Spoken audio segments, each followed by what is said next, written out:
Okay, it's 7 o'clock. We will start the meeting. Start with the Pledge of Allegiance. I pledge allegiance to the flag of the United States of America and to the republic for which it stands, one nation, under God, indivisible, with liberty and justice for all. Special orders of the day. First, we'll have a proclamation in recognition of the Rock Trail Coalition and 25 years of service. Vice President Leavy. Thank you. And I'm not familiar if there's anyone here to receive this. If not, we'll present it to the city manager and she can make sure the appropriate people receive it. I don't see Okay, anybody from Rock Trail. seeing no one. City of Beloit, Wisconsin official proclamation. Whereas Rock Trail Coalition is a group of volunteers and the lead nonprofit agency in advocating, planning, and helping fund the Peace Trail connecting Beloit and Janesville. And whereas Rock Trail Coalition helped the city of Beloit develop the trail system at the base of Big Hill Park and into Beloit Township, working with Brian Ramsey and Beloit Parks and Leisure Services Division on the layout and establishment of the bike trail route through Big Hill Park. And whereas Rock Trail Coalition and the Rock County Leadership Alliance raised funds for construction of the bridge over Goose Creek, opening a north entrance to Big Hill Park and connecting with the Peace Trail project.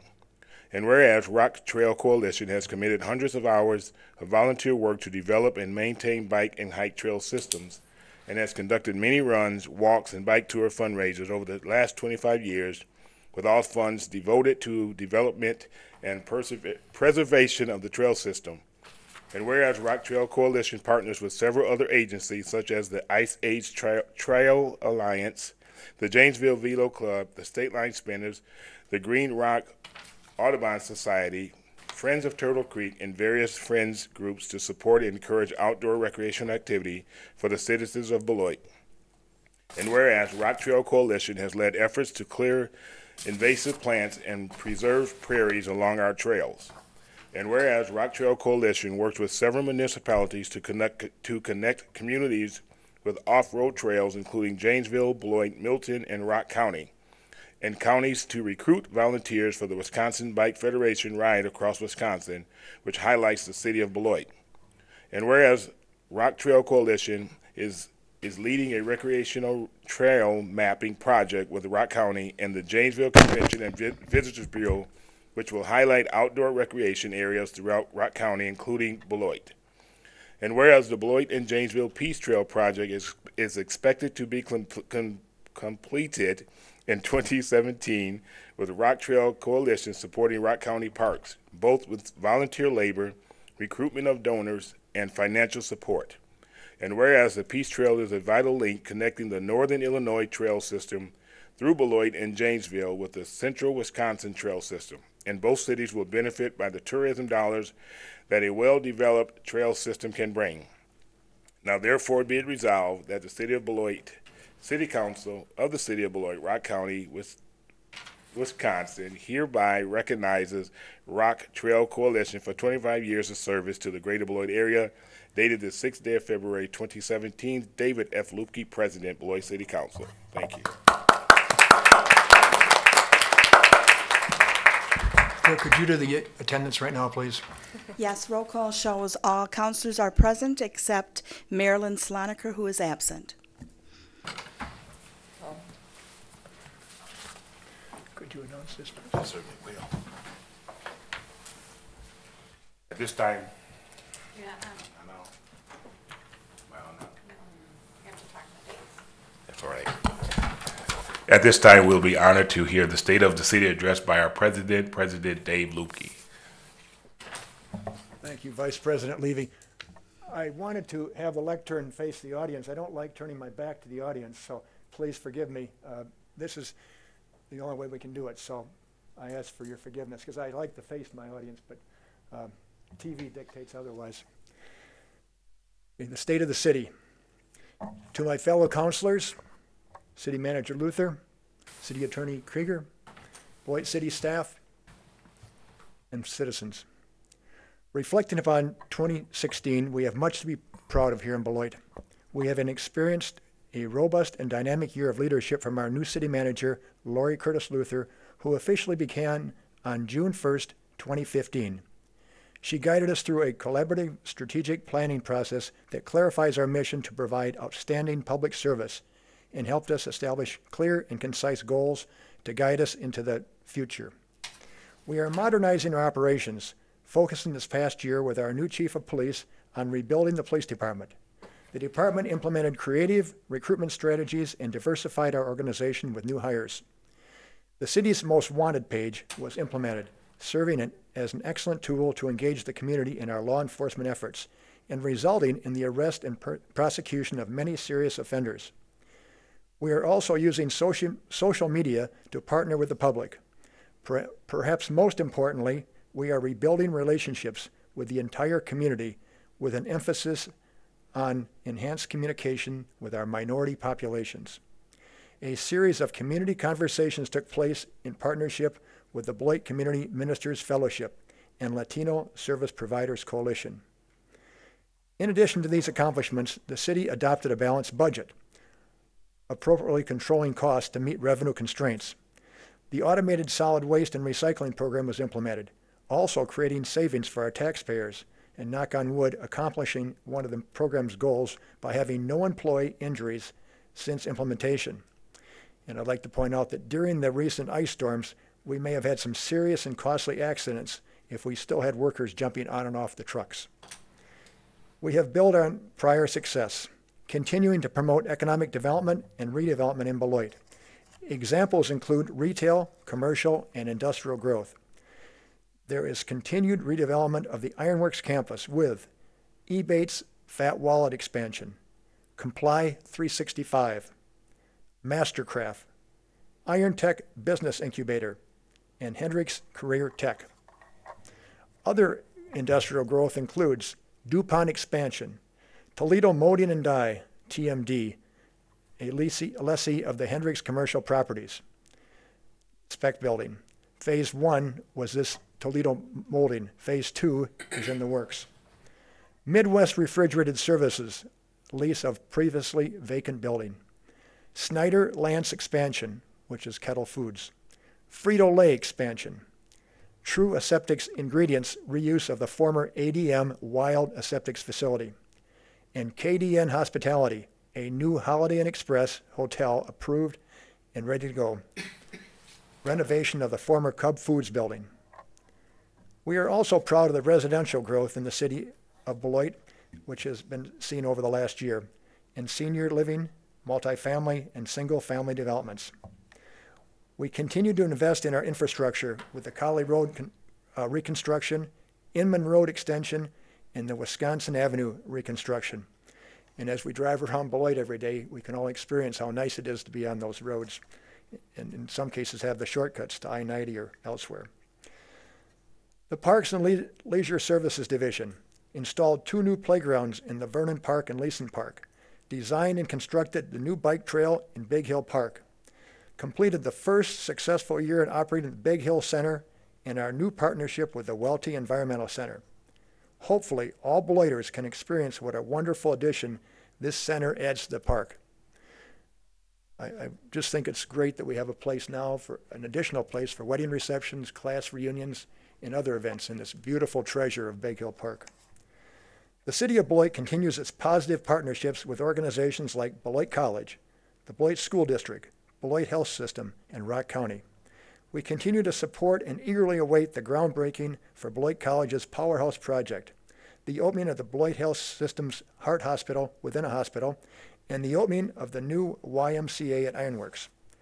With all of these successes to make Beloit proud, we are positioned to make 2017 even better, with several exciting citywide projects and initiatives. From an economic development front, we anticipate the opening of G5 Brewing Company, a new local microbrewery. From an operational standpoint, we are moving forward to save taxpayer money and provide streamlined services through the creation of a joint city clerk treasurer's office. And in regard to partnerships, we are doing all we can to work cooperatively with the town of Beloit to share services to best address all citizen needs. Implementation of our strategic initiatives will help us create and sustain safe and healthy neighborhoods, a high-performing organization, economic and residential growth, a high quality of life, high-quality infrastructure and connectivity, as well as a positive image with enhanced communications and an engaged community. I would like to personally thank my fellow councilors who continue to prioritize the best interests of our community, our dedicated staff, our business partners who engage in creative public-private partnerships, and most importantly, the public at large, and the reason for our existence and whom we proudly serve. Beloit is alive, vibrant, and experiencing positive growth. We will continue this forward progress if we continue to all work together. Beloit is stronger together. Our future is bright. Thank you all. It has been a privilege and honor to serve you as your council president.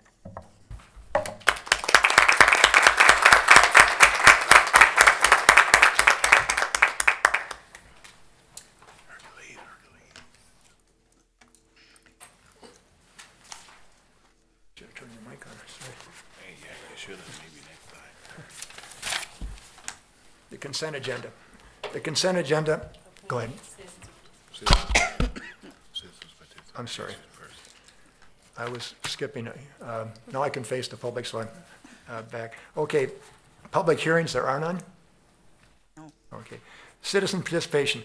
At this time, any citizen who would like to speak, we'd like to ask you to please come forward. I have one individual who I'll call in a second, but I'd like to ask anybody who steps forward to please keep your comments under 3 minutes and do not make disparaging comments or public attacks.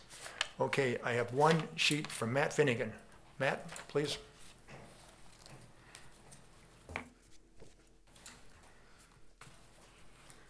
Matt Finnegan, 2212 Knollview Drive, Beloit, Wisconsin. And I just wanted to talk a little bit tonight. I'm involved with numerous residential rental properties in Beloit, but more specifically, a lot more with people buying homes on contract. And as a result of that, we operate under a company named by the Homes Through Financial Freedom, and our mission is to stabilize families, neighborhoods, and the community through homeownership and financial literacy. So we use those two things to help people be successful homeowners. Right now we work with about 170 families that are buying homes through us. And as a result of that, it's come to our attention, and I did a little bit more research too, that we're starting to run into a possible another round of foreclosures. And the reason is a little different this time. It has to do with condition of properties, which, you know, we all work on that here, but gone are the days when you'd go buy homeowners insurance and they go take a picture and you pay your money and away you go. Now, you apply, you put in your, you pay your money, and then they bring an outside investigator in. Frankly, the insurance companies' actuaries have figured out that, older homes, higher chances of losses. And so, frankly, I think they're really searching and doing their best to try and not insure those homes. And so what ends up happening is a couple of shingles are missing or something like that, and they drop them. Then what happens then is, if you have a mortgage, obviously the bank forces insurance on that. And I don't know if you guys have ever seen the prices on forced insurance. It's a couple $100 a month type thing. And then it makes it even worse is they also they pay that first year, but then they put in your escrow the second year. So that could run you a couple, more like $400 a month. All of a sudden a major change. And so what's happening is it's putting what I consider fragile homeowners at risk. Many times young families just getting going, sometimes older family people. And actually the elderly are really at risk because many of those people have already done reverse mortgages or something like that. So the equity is gone. I mean, they pretty much use their equity. However, the city of Beloit, we're in a really good position to help with that situation through our homeowners rehab program.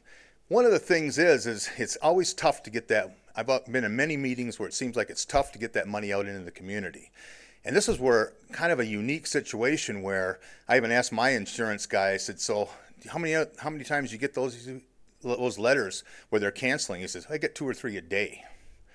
And what I'm saying is maybe with the permission of their clients, they could direct them right to the city loan department, and maybe we could be proactive and actually pursue some of these people, because part of the problem is people sometimes are not privy to dealing with government, those kind of things. The elderly sometimes have a real tough time doing it, and also they're working during the day, so it's hard to get there. So I'm sitting there thinking, if there's some way that we can utilize those funds to help people stay in their homes. The good thing is that means we got another round of inspectors checking everything out too, though. I mean, so that's a good thing as well.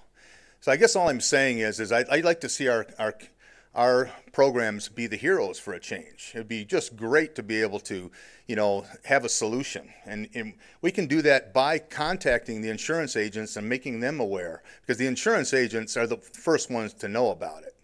And I did talk with Christy, and she said, yeah, we're starting to get more and more of that. And she, but just to sit there and wait, I don't think necessarily people are going to be it's not going to get the job done. I think if we could get names and actually make the phone calls, it would be great. I mean, I know it takes time and staff time, but I think it could really help. We don't need another round of foreclosures in this city, and we know what happens when that happens. So, thank you very much. Thank you, man. Anybody else like to speak? First call. Oh, okay. Second call. Third and final call for public participation. Okay, that will close the public participation. Consent agenda.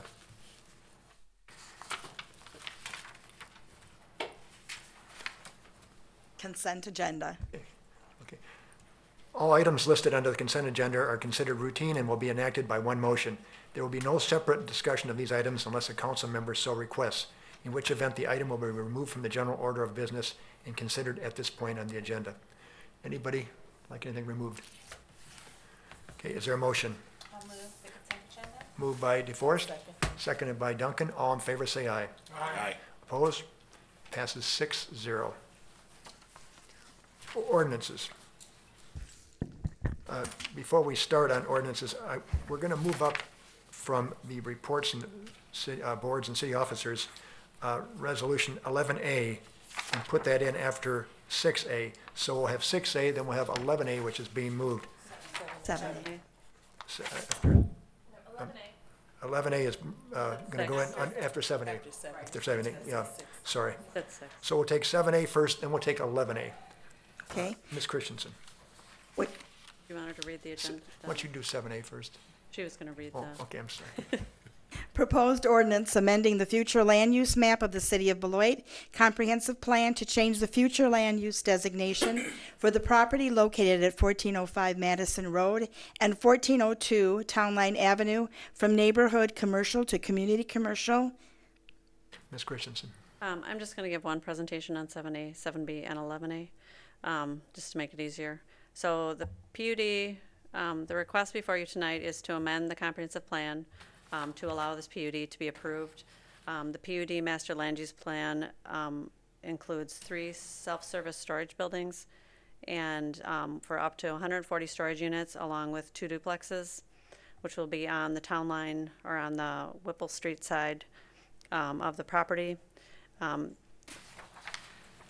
This has gone through staff review, and the fire department requested a gated emergency access-only driveway on Town Line Avenue to allow adequate protection of storage units.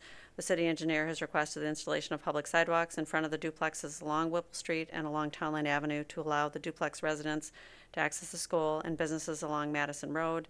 The duplexes would face Whipple and have a 30-foot front building setback. The proposed storage units would have a Town Line building setback of 30 feet. And then the proposed storage unit driveway would connect to the existing shared driveway at 1405 Madison Road that also serves the adjacent McDonald's. The storage units would not be allowed to be accessed via Town Line Avenue. At Plan Commission and at your last meeting, a resident came and was concerned, and we did modify the last condition in your resolution, to require the landscape material, the landscape strip, to include evergreen shrubs of at least 3 feet in height when planted, so they won't grow to that height, that's what they start at, to address the neighborhood view and light trespass concerns. They asked if they had to come back, and I told them what we were gonna do, and then they were comfortable with that. The 11A is actually approval of the PUD master land use plan, and then 7B is actually the rezoning from C2 neighborhood commercial district to PUD planned unit development district. And then the conditions are listed in your staff report. I don't know if you want me to go through those. But basically it allows the up to 140 storage units and 2 duplex buildings. It requires them to record the certified survey map that consolidates the properties and sets that driveway access. The building setbacks will be as shown, 30 feet. Prior to the issuance of certificate of occupancy, they will construct public sidewalks along Whipple in front of the duplexes and along Town Line Avenue from Whipple to Madison. That the site plan shall include fire department's requirement for the gated access, that we want the buildings to be constructed using more residential siding materials so that they fit in better with the neighborhood, that they can have 1 pole or ground-mounted sign up to 100 square feet per face along Madison Road and may not include wall signs, that they have to submit a final PUD site plan, which has not been submitted. So the final grade, and Mark, I'm not saying that grade won't be that high, but we don't know at this point what the grade will be because the neighbors are actually not happy with how high that is. But we'll review that as part of the site plan review, how it will be graded and make sure that it drains properly. That's all forthcoming. Yeah, and that's all forthcoming. So they wouldn't go through that process. They started preparing them, but and they may have even initially submitted them, but they need this approval to move forward to the next step, which is the site plan step. And then after that, then they'll get their building permit and their erosion control permit, and then they can start moving dirt. But the residents did say, when I talked to them at the last meeting, that if we had a condition of 3 feet in height and evergreen materials, that they were comfortable. Thank you. We'll take these individually. We'll take 7A first. Any questions on 7A? Okay. Is your light? Okay. Counselor DeForest, let me just find, okay. Counselor DeForest. Thank you. I noticed that the condition didn't specify how many or how close the evergreens had to be. I just want to make sure that you feel comfortable that there won't be just like 3 of them. I mean, because it doesn't specify the proximity. Well, it Facing says each. that they will address the neighborhood view and light trespass concerns, so that will give us, I think, enough, we were comfortable that would give us enough guidance that we would Okay. require the right amount of plantings. Okay, great. Thank you. I was And- glad to see the inclusion of the sidewalks as well as part of the condition, so thank you for that. Yeah, I think the city manager had made it clear you. that we wanted to include those. And at the plan commission meeting, just because I recently reviewed the minutes, the applicant did say that they would plant whatever landscaping materials we wanted, so Okay. at that meeting. Great, thank you. Any other questions? Okay, is there a motion for 7A? So moved. Moved by Duncan, Second. seconded by Hendricks. All in favor, say aye. Aye. Opposed? Passes 6-0. Now we'll go to 11A. 11A, just to read, it's a resolution authorizing a planned unit development, a PUD, master plan, use plan to allow a mini-storage units and duplexes for property located at 1405 Madison Road and 1402 Town Line Avenue. Do you have questions? Is there a motion? I'll make the motion. Motion by DeForest, Second. seconded by Leavy. All in favor, say aye. Aye. Opposed? Passes 6-0. Now we will go to 7B. A proposed ordinance amending the zoning map, district map to change the zoning district classification of the properties located at 1405 Madison Road and 1402 Town Line Avenue from C2 Neighborhood Commercial District to Planned Unit Development PUD. Questions?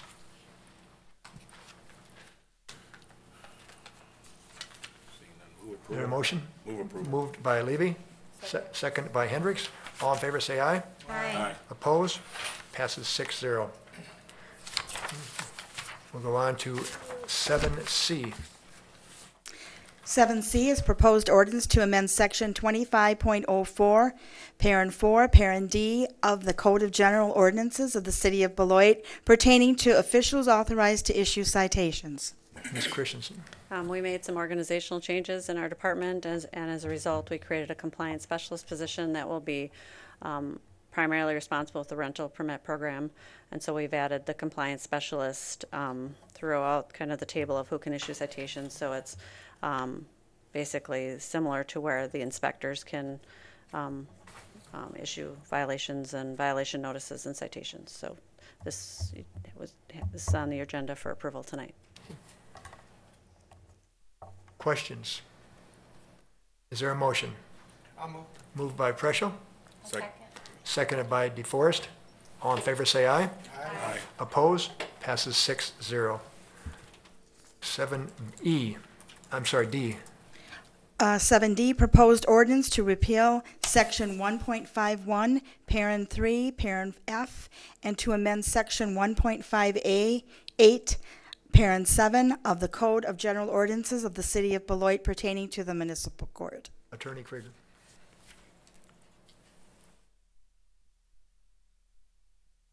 Thank you. This is up for a second reading.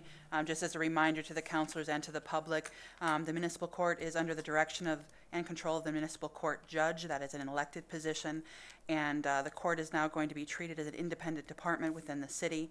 And just to clarify the responsibilities that the employees of that department do report to the municipal court judge. So this takes care of those concerns and clarifications. Questions? Motion. So moved. Moved by Leavy, Second. seconded by Preschel. All in favor, say aye. Aye. Opposed? Passes 6-0. 7E. 7E, proposed charter ordinance to combine the offices of the city clerk and the city treasurer, to repeal and recreate Section 1.24, and to repeal Section 1.26 of the Code of General Ordinances for the City of Beloit.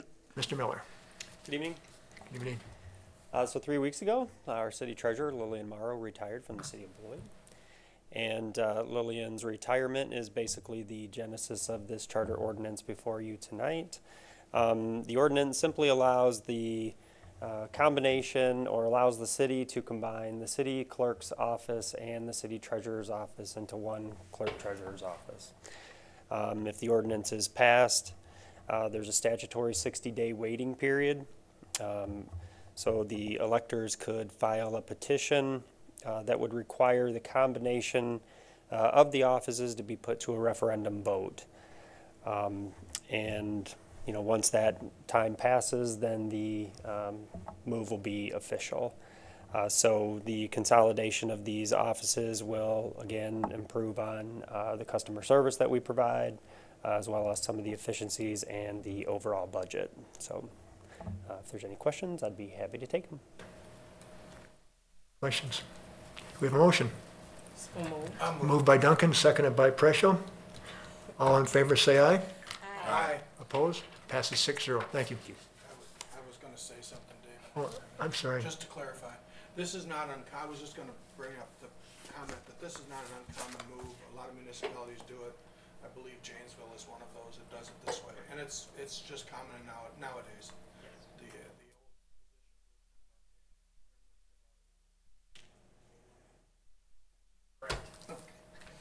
Thank you. Thank you. 7F. 7F, substitute amendment number 1 for proposed ordinance to amend Section 1.88, Parent 7, Parent A of the Code of General Ordinances of the City of Beloit pertaining to the regular meeting time for the Police and Fire Commission. Attorney Krieger. This is set for a second reading as well. At the last meeting, the original proposed ordinance was amended to read from 5 p.m. to 8 p.m. as a start time to now 5:30 p.m. to 8 p.m. So I have memorialized that in the substitute amendment number 1 that's before you, and we would just seek approval this evening. Second. I guess there are no questions. Motion by DeForest, seconded by Preschel. All in favor, say aye. Aye. Opposed? Passes 6-0. Appointments, There are no appointments. counselor activities, and upcoming events. Counselor DeForest. Thank you. Thank you. Right.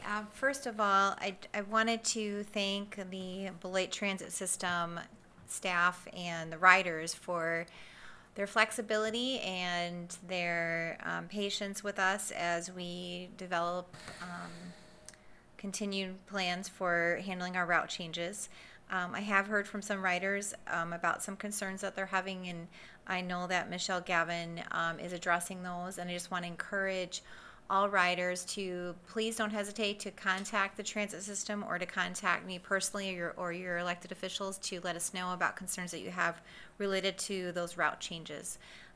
So again, the Beloit Transit System staff, I'd like to thank you for, I know change is hard, and I appreciate your efforts to make it as smooth as possible, and encourage the riders to let us know if there's still some things we can do to tweak it to make it better, because we want it to be the best transit possible for our city.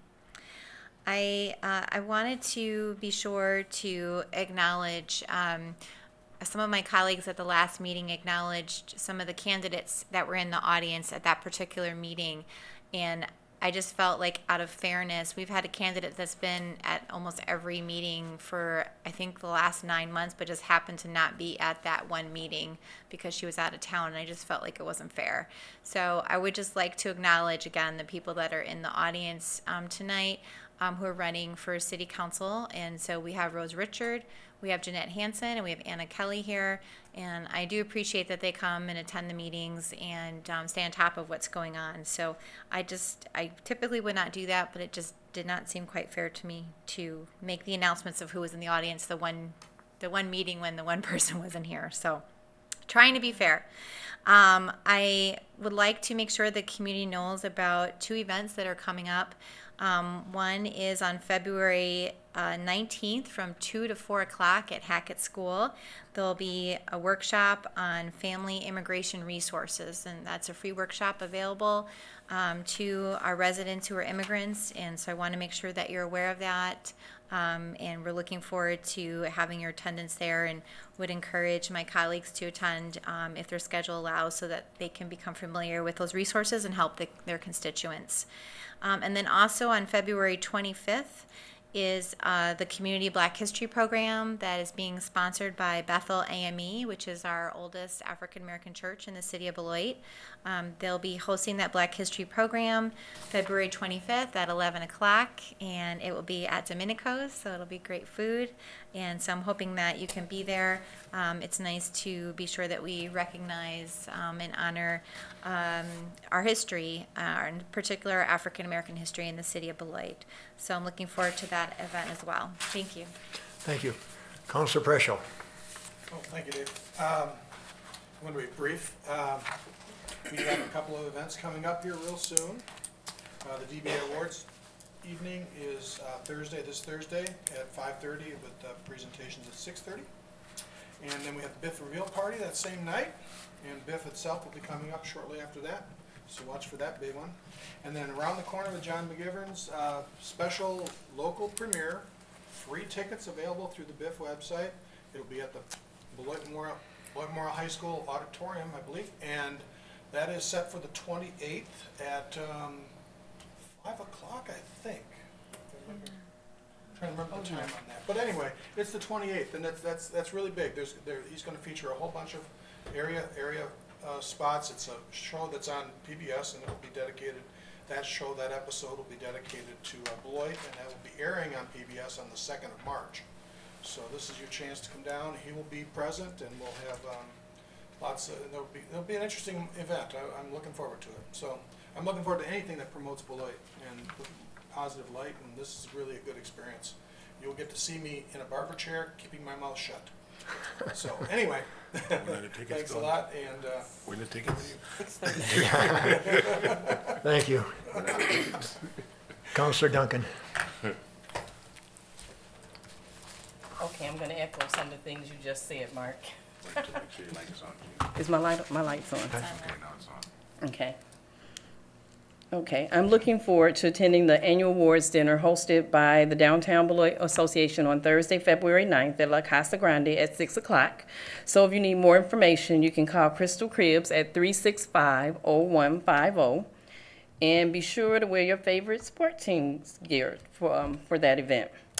Also, I want to say Happy Heart Month and inform the public that tomorrow, Tuesday, February 7th, from 5 to 7 at Beloit Health System, they will be giving tours of the new Heart Wing and a team update. Citizens can go to the hospital auditorium to meet the doctors and heart team members and get a glimpse of the completed Phase 1, which is the Packard Family Cardiology Clinic of the Hendricks Family Heart Hospital. It is beautiful and a wonderful contribution to our city. Special thanks to the Hendricks and Packard families, Tim McKevitt, and the Beloit Hospital staff, and all involved with the project. So I'll echo this again. We have great things going on in Beloit, and I can hardly wait for the Beloit International Film Festival to begin from February 24th to March 5th. I saw a representative on Channel 27 this morning, so hopefully even more people will be encouraged to attend. That's all I have. Thank you. Thank you. Councilor Hendricks. I've been traveling with my students, so. Regina has a bunch of young ladies she takes care of very well.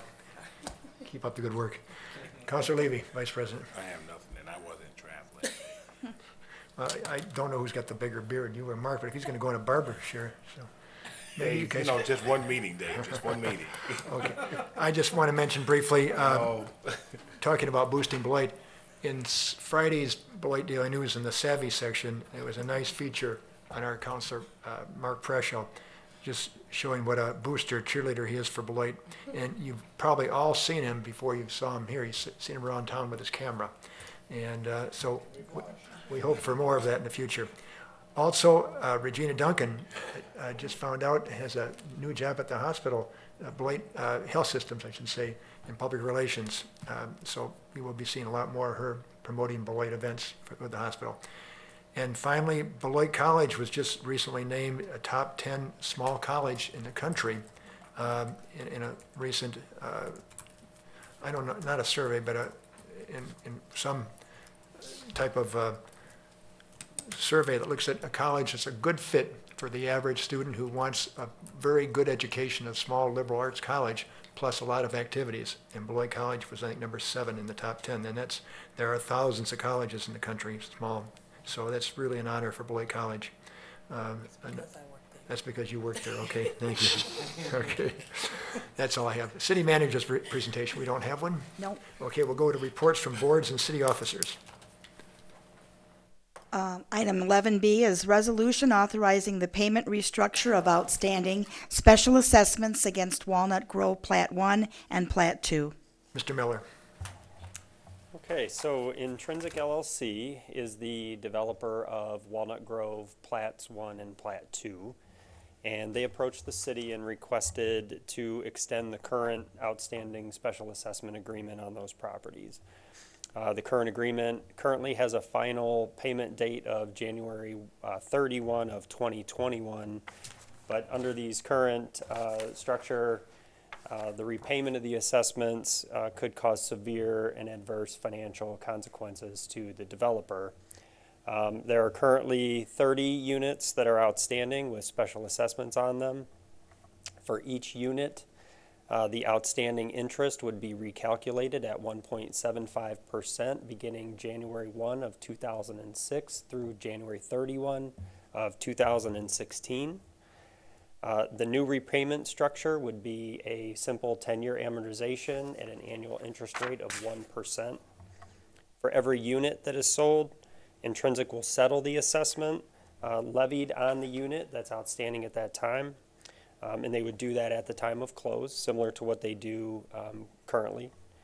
Each settled assessment will count as credit toward the outstanding annual amount due. And as an incentive to expedite the build out, if 3 or more units are sold during the year, the city will forgive the interest that would be due on that year's annual payment. So if less than 3 units would be sold in the year, then any outstanding payment due for that year would just roll to the tax, similar to what occurs now for all the other assessments. So in an effort to try to work with the developer, to try to recoup as much of the special assessments that are outstanding for the city, as well as promote residential growth, we're bringing forward to you tonight the restructure of the current special assessment agreement. Any questions? Other questions? Councilor DeForest. I would just like to make a comment. Thank you, Eric, and City Manager Luther for working with this developer to help them be successful and still consider the city's best interest. This is a wonderful plan, and so I'm really grateful that you were able to think out of the box and make this happen. Thank you. And I would concur with that also. And I thought too, of looking out for the best interest. It's better to get something for the city rather than nothing, Right. correct? So thank you again. Any other questions? Is there a motion? So moved. Moved by DeForest, seconded by Hendricks. All in favor, say aye. Aye. Opposed? Passes 6-0. 11C.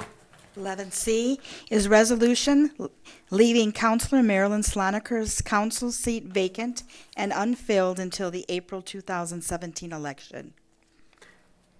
Is there a motion to leave it vacant until the election? So moved. Moved by Preschel, Second. seconded by Duncan. All in favor, say aye. Aye. Opposed? Passes 6-0. 11D. 11D is resolution approving the 2017 Community Development Block Grant, CDBG, local funding priorities. Councilor DeForest will recuse herself from this, and we will vote. Are there any questions on this? I'm sorry, Ms. Christensen. Okay. I thought maybe you didn't want a Oh, presentation. I want to hear. The CDA recommended the local funding priorities as listed on the Exhibit A on June 22nd, 2016. They were included in the CDBG application, which was sent out to agencies in July, and the council subsequently adopted a 2017 CDBG budget, which awarded funds to agencies who met the local funding priorities. Councilor DeForest and John Flatterer, the Executive Director of Family Services, have informed us that Councilor DeForest is working part-time for Family Services as a client support specialist for the Domestic Violence Center on weekends. Her employment began May 28th, 2016. Although Councilor DeForest did abstain from voting on the 2017 budget and left the room during the discussion and subsequent vote, she did participate in the discussion and vote on the funding priorities at the July 25th, 2016 City Council meeting, which constitutes a conflict of interest under the CDBG program. The CDBG, the federal rules related to conflict of interest are actually much stricter than the local rules. And so we're bringing these back forward for approval so that we can award funds to Family Services in 17.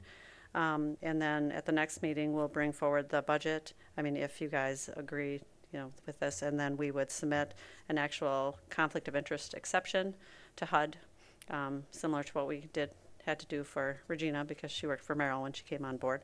And then if approved, then we could fund Family Services at a later date. Questions for Ms. Christensen? Mr. Preschel. Just to make it clear that the funding, these are the priorities upon which we base the decisions for the CDGB funding. And they were the same as the prior years. We didn't make any changes in those. So this is just a formality we're going through to make sure we comply with the very strict regulations that HUD requires. So I just want to make sure that's clear and that's clear on in the subsequent application. There was no change made from year to year. I don't believe any of the counselors were aware of, I don't think you guys were aware of her employment with Family Services. I don't think it weighed into your decision making, but when we put forth our best argument to HUD, we want to say that we went back through and reconsidered it without Councilor DeForest in the room. I just wanted to make that clear. Thanks. Thank you. Other questions? Is there a motion? So moved. Moved by Leavy, seconded by Duncan. All in favor, say aye. Aye. Opposed? Passes 6-0. Somebody have? Five, sorry, thank you, 5-0. I'm glad you're here. The high school girls can let you go for a while. We had to have you come back, Sheila, to maybe help us adjourn. Sure, I'll make the motion to adjourn. Motion by DeForest, is there a second? Seconded by Preschel. All in favor, say aye. Aye. Opposed? Passes 6-0. Thank you, everybody.